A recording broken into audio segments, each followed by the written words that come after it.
Louvado seja Deus por mais um dia que Ele nos acrescenta. Louvado seja Deus pela vida, pela salvação. Louvado seja Deus porque Ele nos permite meditar na Sua palavra, de conformidade com a ordem que é dada no Salmo de número 1, que devemos meditar na Sua palavra de dia e de noite. Por que devemos meditar na palavra de Deus? Se a gente for olhar em número 23:19, nós vamos ter que é assim declarado a respeito de Deus. Deus não é homem para que minta, nem filho do homem para que se arrependa. Quando Deus promete, Ele cumpre. Quando Ele fala, Ele faz. Quando você vai em Mateus capítulo 24, verso 35, você vai ter a colocação de que passa-se os céus, passa-se a terra, mas a minha palavra não passará, disse o Senhor. É dentro desse contexto da importância de você e eu meditarmos na palavra de Deus, que nessa manhã nós vamos, mais uma vez, conversar um pouco a respeito de um dos personagens interessante ou importante, ou destacado nas Sagradas Escrituras, que é a respeito de José. Se você tiver a Bíblia visual com infográfico, você vai ter linha da vida de José. E na linha da vida de José, você vai contemplar a história a respeito dele, que vai do capítulo 37 ao 50 no livro de Gênesis, que é praticamente um terço do livro. Dentro desse contexto da história de José, você começa no 37 e você vai ter, de acordo com a Bíblia que você tem, você vai ter José e seus irmãos, uma narrativa. Depois você vai ter José vendido e levado para o Egito. Você, seguindo essa descrição, você vai ter José na casa de Potifar. José na prisão interpreta dois sonhos, que é o sonho do copeiro-chefe, o sonho do padeiro-chefe. Depois da interpretação destes dois sonhos, você vai ter um contexto que ele passa 2 anos na prisão. Faraó tem um sonho que ninguém consegue interpretar. Aí ele é lembrado pelo copeiro-chefe que voltou ao seu posto e relata a Faraó que quando estava preso teve um sonho, ele e o padeiro-mor, e José interpretou o sonho de ambos, e assim como ele interpretou, aconteceu. Então José é convocado para vir e interpretar o sonho que Faraó havia tido. Depois da interpretação deste sonho, José é colocado como governador do Egito, ou seja, uma espécie de primeiro-ministro no Egito. Seguindo na história de José, você vai contemplar que vem o período em que Canaã passa a crise de fome e Jacó manda os irmãos de José vir comprar alimento no Egito. Então você vai ter os irmãos de José vão ao Egito. Antes disso, tem um tópico que vale a pena ser destacado, que é a respeito do momento em que José tinha 17 anos, ele ganha uma túnica e, por causa dessa túnica, os irmãos que tinham inveja dele faz o projeto de vender José, e nesse projeto eles pegam a túnica que Jacó tinha dado a José, suja de sangue e de um animal, e traz até Jacó, dizendo a Jacó que um animal feroz tinha destruído, matado José. E dentro desse contexto tem toda uma tristeza para Jacó. E é nesse interim dessa tristeza em Jacó que José é vendido 2 vezes e se torna, chega à casa de Potifar, tem o quadro da mulher de Potifar querer ter um caso com José, ele não aceita isto e por isso ele é preso, e é dentro desse contexto da prisão que acontece a interpretação dos sonhos que já se tem. Antes de dar continuidade ao contexto de toda a história que é narrada a respeito de José, como disse, que vai do 37 ao 50, nós vamos fazer uma notificação que achamos interessante você saber, que se encontra na Bíblia de Estudo Conselheira, a respeito de José, que ele recebe o título de Os Anos de José. Em relação aos anos de José, o que é dito a respeito nessa síntese? Com 9 anos, José perde sua mãe, por ocasião do nascimento do seu único irmão de pai e mãe, Benjamim. Aos 17 anos, ele é vendido como escravo ao Egito, onde passa 13 anos entre trabalho e prisão. Com 30 anos, José é apresentado a Faraó, que é a ocasião do sonho de Faraó, e ninguém interpreta, então ele é apresentado a Faraó para interpretar seu sonho. E por essa interpretação, ele é feito governador, uma espécie de primeiro-ministro no Egito. Aos 39 anos, acontece o reencontro com seus irmãos, seguido pela ida de Jacó e seus irmãos para viverem no Egito. O que é isso em seguido? Porque Jacó manda a primeira vez, eles, os filhos, comprar alimento no Egito. Eles compram, manda Quando a alimentação se encerra, Jacó manda eles voltarem ao Egito, ou seja, acontece o regresso dos irmãos de José para o Egito para comprar alimentos. Depois os irmãos de José voltam ao Egito novamente. Nesse interim, José hospeda os seus irmãos e se dá a conhecer da sua existência, desfazendo todo aquele quadro de que ele tinha sido morto, como os irmãos tinham dito a Jacó. Só que você vai olhar que nessa viagem, José prega um contexto com seus irmãos e é colocado o copo de José exatamente nos sacos de alimento de Benjamim. E quando é encontrado esse copo, fica preso o irmão de José, porque havia sido dito o que haveria de acontecer com aquele em quem foi encontrado o copo de José. E é nesse quadro que José se dá a conhecer aos seus irmãos. Faraó ouve falar dos irmãos de José, pois é assim que se faz notório. Depois desse conhecimento, Jacó e sua família vão para o Egito, em vez de estar mandando comprar alimentos, eles agora vêm morar no Egito, e é ali onde entra um grupo de pessoas de 70. Então José tem o privilégio de rever seu pai, depois de tantos anos de luta, de sofrimento, de prisão, na nossa linguagem seria dizer de altos e baixos na vida de José. Ele tem um encontro com seu pai.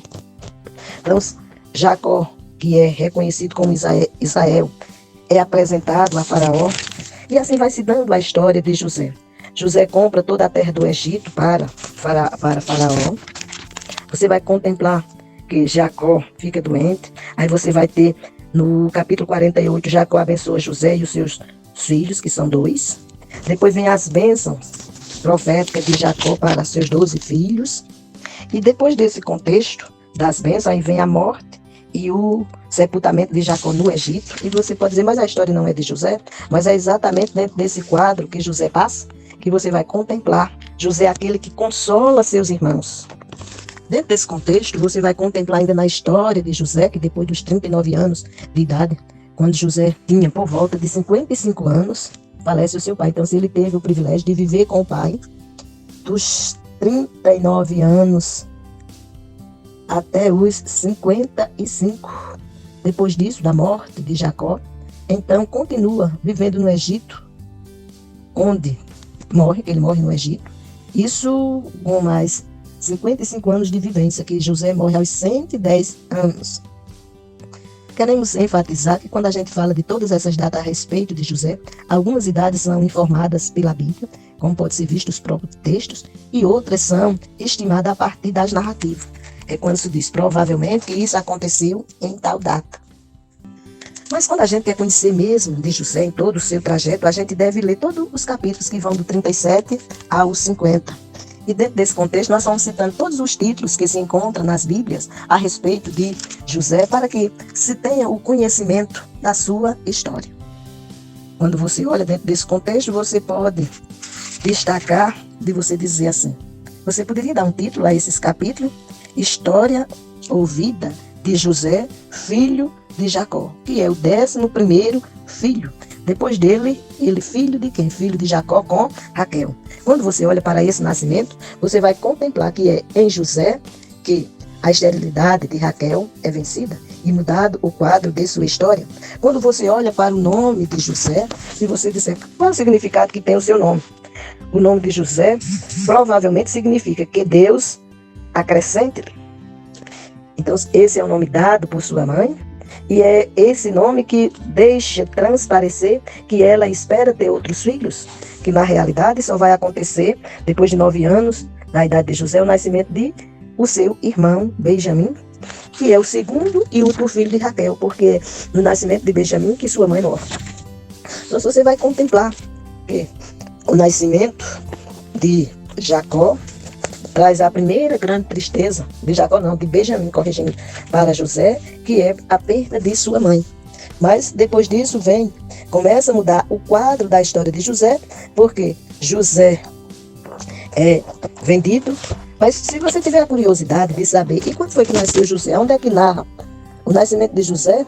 é narrado exatamente no capítulo 30, do verso 22 ao 24.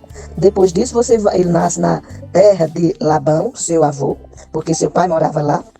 E é dentro desse contexto que você vai ter todo, depois do capítulo 30, você vai ter do 37 ao 50, como já disse, a história de José. O que acontece com ele em todo esse trajeto, que se dá dos 17 anos aos 110. Veja que ele tem uma história de praticamente um século vivendo no Egito. Dentro desse contexto, você vai contemplar a elevação de José ao poder, que é quando ele se torna governador. E se você perguntar como é que ele se torna governador, como disse antes, é mediante o quadro da interpretação do sonho de Faraó e do que vinha acontecer na face da terra, e a orientação que já José dá a Faraó para que coloque uma pessoa no poder que pudesse armazenar toda a produção dos anos de fartura, para que quando viessem os anos de fome, o Egito pudesse ter mantimento para todos os seus. E é diante disso que Faraó diz que a pessoa indicada a ocupar este cargo não seria outro senão José. Então José se torna governador, e é no quadro de José como governador que ele e seus irmãos vão comprar alimentos, como já citei anteriormente, várias vezes, e depois desse quadro todo, depois que José se dá a conhecer a seus irmãos, ele também faz ciente a Faraó do que estava acontecendo, e é quando ele recebe a autorização de trazer seu pai e seus irmãos para morarem no Egito. Quando chega no Egito, é reservada a terra de Goze, para que todos os irmãos de José e seu pai possam ali morar, e que você vai ter um quadro de entrar 70 pessoas, e você, quando entra para a história do livro de Êxodo, que é o segundo livro das Sagradas Escrituras, você vai contemplar um quadro do crescimento e da multiplicidade desta família, que vem toda a narrativa, porque até então no livro de Gênesis vem narrar a história de José. É bem verdade que dos 55 aos 110 anos, grande foi o crescimento do número dos israelitas no Egito, a ponto de você contemplar a descrição do que é que acontece, o que é que Faraó ordena com relação aos hebreus, isso dito para as parteiras, para que todo filho homem fosse morto, mas nada impediu do crescimento do povo de Israel, ao ponto de quando foi ordenada a saída do povo do Egito, só de homens saíram mais de 600 mil. Aí você vai dizer, por que você está fazendo essa colocação, se você está falando a respeito de José? É porque é exatamente mediante a presença de José no Egito que o povo entra, os irmãos, e aquela população que entrou, apenas um grupo de 70 pessoas, se torna inumerável. E você pode até se perguntar, o que se pode dizer mais de José, nesse contexto de toda a sua narrativa? José é visto como o sonhador, quando ele tem seus sonhos e conta a seus irmãos, e quando tem mais um sonho e é contado a seu pai. E esses sonhos provocam ciúme em seus irmãos, e esse ciúme resulta na venda de José. Diante dessa venda, você vai contemplar o contexto dele se tornar escravo. Mas uma coisa sublime que você encontra na história de José é que José é aquela pessoa que quis em todo o tempo andar na presença de Deus. Diante das suas lutas e provas, José foi aquela pessoa que permaneceu firme, servindo a Deus como convém. Ao ponto de, quando você chega no final da narrativa de José, que acontece a morte de seu pai, no capítulo 50, eu vou ler o texto dos versos 15 ao verso 21, quando José consola seus irmãos. Vendo os irmãos de José que seu pai já era morto, disseram: é possível que José tenha ódio de nós, certamente nos retribuirá todo o mal que lhe fizemos. Por isso, mandaram dizer a José: o seu pai, antes de morrer, ordenou o seguinte: é isto que vocês dirão a José: perdoe, por favor, a transgressão dos seus irmãos e o pecado que cometeram, porque eles lhe fizeram mal. Agora pedimos que perdoe a transgressão dos servos do Deus de seu pai. Ao ouvir estas palavras, José chorou. Depois vieram também os seus irmãos, prostraram-se diante dele e disseram: eis-nos aqui, somos seus servos. Mas José respondeu: não tenham medo, será que eu estou no lugar de Deus? É a pergunta que José faz a seus irmãos. Será que eu estou no lugar de Deus? Vocês, na verdade, planejaram mal contra mim, porém Deus o tornou em bem, para fazer como estão vendo agora, que se conserve a vida de muita gente. Portanto, não tenham medo, eu sustentarei vocês e os seus filhos. E assim José os consolou e lhes falou ao coração. Será que você e eu poderia ou nos portar como se portou José? Isso deveria ou deve acontecer nas nossas vidas, de aprender diante dos fatos que nos acontecem, que até mesmo o mal coopera para o bem daqueles que amam a Deus. Veja que José disse claramente quando fez a pergunta: será que eu estou no lugar de Deus? E a resposta foi: vocês na verdade planejaram mal contra mim. José não esconde que eles fizeram mal. Mas olha, ele diz: enquanto os humanos planejam o mal, veja como é que Deus age.